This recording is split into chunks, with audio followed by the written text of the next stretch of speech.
વિરામ લીધો છે, પરંતુ રેડ એલર્ટ આપવામાં આવ્યું છે અને જેને લઈને જ ક્યાંય પણ ટ્રાફિક જામની સ્થિતિ ન સર્જાય તે માટે શહેર પોલીસ કમિશનર દ્વારા તમામ અધિકારીઓને રોડ ઉપર રહેવા માટે સૂચન કરવામાં આવ્યું છે। ખુદ શહેર પોલીસ કમિશનર અનુપમસિંહ ગેહલોત છે તે પણ ટ્રાફિકને હલ કરાવી રહ્યા છે। આપણી સાથે છે ઇસ્કોન પાસે। સર, કઈ રીતની હાલ સ્થિતિ, કારણ કે જે વરસાદ હતો જ્યાં પાણી ભરાઈ ગયા હતા, હાલ વરસાદ વિરામ છે પરંતુ ક્યાંય ટ્રાફિકની ફરિયાદ કે કેમ? लगभग जो है कोई जगह 8 इंच बारिश थी, कोई जगह 7 इंच बारिश थी, જેના લીધે જો ચારો બાજુ જ્યાં પાણી ભરાયા છે અને પાણી ભરાવાના કારણે ઘણી બધી જો રોડ ઉપર ગાડીઓ બંધ થઈ ગઈ અને બંધ થવાના કારણે જો પૂરા પીછે બ્લોકેજ થઈ ગયા। રોડના એવા સાઈડ જ્યાં પાણી વધારે ભરાયા હતા ત્યાં લોકો જવા માંગતા નહીં હતા અને બીજી બાજુ જો ગાડી બંધ થઈ ગઈ તેના માટે જો ટ્રાફિકના સમસ્યા સર્જાઈ હતી। તાત્કાલિક સવારથી જ તમામ થાણાના તમામ પીઆઈ से લઈને એસીપી, ડીસીપી અને ટ્રાફિક પોલીસ બધા લોકોને રોડ ઉપર ઊભા કરવામાં આવ્યા।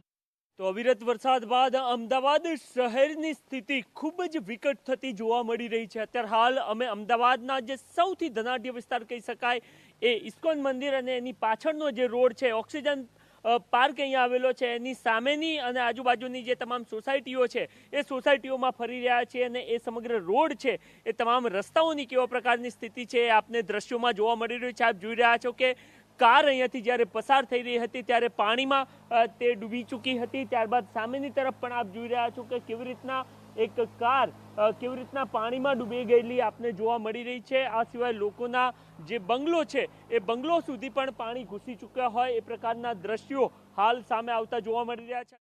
વરસાદ બાદ અમદાવાદના અનેક વિસ્તારોમાં પાણી ભરાયા છે, ત્યારે અત્યારે હાલ આપ જે દ્રશ્યો જોઈ રહ્યા છો એ અમદાવાદના જે સિંધુ ભવન અને એ સિવાય આંબલીવાળો જે સમગ્ર રોડ છે એની આજુબાજુનો વિસ્તાર છે।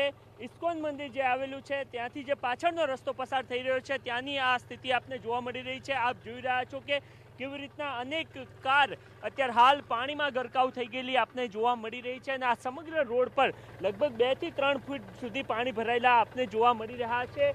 ખૂબ મોંઘી કાર આપ જોઈ રહ્યા છો કે કેવી રીતના પાણીમાં બંધ પડેલી અવસ્થામાં આપને અહીંયા જોવા મળી રહી છે। સૌથી મહત્વની વાત એ છે કે આ બધા એવા વિસ્તારો છે કે જ્યાં ખૂબ મોંઘા દાટ બંગલાઓ આવેલા છે, આ સિવાય મોંઘી સોસાયટીઓ આવેલી છે અને એ તમામ વિસ્તારની આ પ્રકારની સ્થિતિ આપને જોવા મળી રહી છે।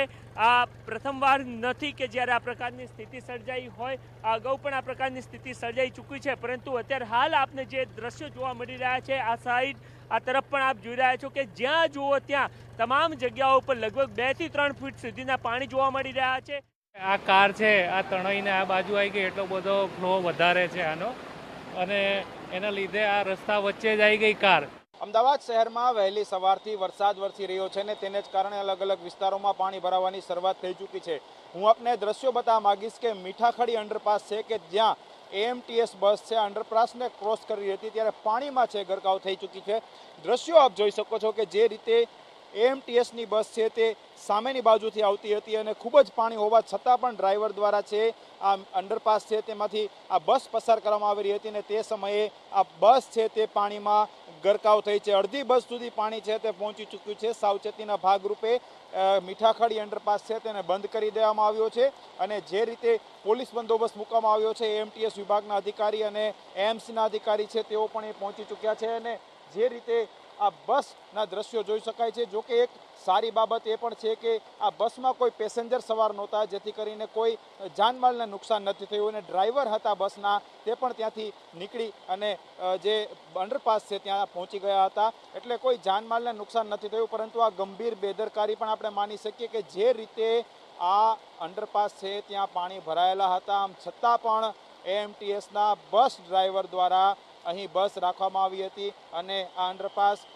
જે છે પાર કરવાનો પ્રયત્ન કર્યો હતો, પરંતુ જો પેસેન્જર હોત તો કદાચ ગંભીર બનાવ બની શક્યો હોત અને હાલ તો આ અંડરપાસને બંધ કરી અને આગળની કાર્યવાહી છે તે શરૂ કરી દેવામાં આવી છે। કેમેરા પર્સન નિલેશ સાથે હરીન માત્રાવાડિયા, TV9 અમદાવાદ। બિલકુલ અત્યારે વાસણા ગામ પાસે આપણે છીએ અને ખાસ કરીને દ્રશ્યો જોવો કે જે રીતના રસ્તાઓ પર તો પાણી ભરાયા છે અને તેને કારણે વાહન ચાલકો છે તેને બિલકુલ અવરજવરમાં મુશ્કેલી પડે છે। સ્વાભાવિક છે કે સ્કૂલ છૂટવાનો સમય પણ થયો છે ત્યારે ટ્રાફિક જામની પરિસ્થિતિ સર્જાઈ છે। વાસણા ગામ એક તરફ જોવો કે ત્યાં પણ જ્યાં જોવો ત્યાં ઘરોમાં પાણી છે વાસણા ગામમાં। વિસ્તારો છે કે ત્યાં વરસી રહ્યો છે. આપ દ્રશ્યોમાં જુઓ, જૂની હાઈકોર્ટ પાસેના દ્રશ્યો છે, ઇન્કમટેક્સ પાસેના દ્રશ્યો છે કે કઈ રીતે પાણી ભરાવાની શરૂઆત છે તે થઈ ચૂકી છે. છેલ્લી અડધી પોણી કલાકથી જે ધોધમાર વરસાદ વરસી રહ્યો છે અને અત્યારથી જ આટલા જ વરસાદમાં છે અલગ અલગ વિસ્તારોમાં પાણી ભરાવાની શરૂઆત થઈ ચૂકી છે. જે રીતે વાહન ચાલકોને મુશ્કેલી પડી રહ્યા છે, ઘણા બધાના વાહનો છે તે બંધ થઈ ચૂક્યા છે. એક તરફનો રસ્તો, જો કે કાર ચાલકો છે તે અન્ય તરફ જતા નથી જઈ રહ્યા, કેમ કે આગળ કઈ જગ્યા ઉપર વધુ પાણી છે તેનો ખ્યાલ નથી. રિક્ષા ચાલક હોય કે કાર ચાલક હોય, તમામ લોકો છે અહીં ઊભી ગયા છે. જે રીતના આપ દ્રશ્યો જોઈ શકો છો કે તમામ જે 3 રસ્તાઓ પડી રહ્યા છે તે 3 રસ્તામાં અત્યારે પાણી છે તે ભરાયા છે.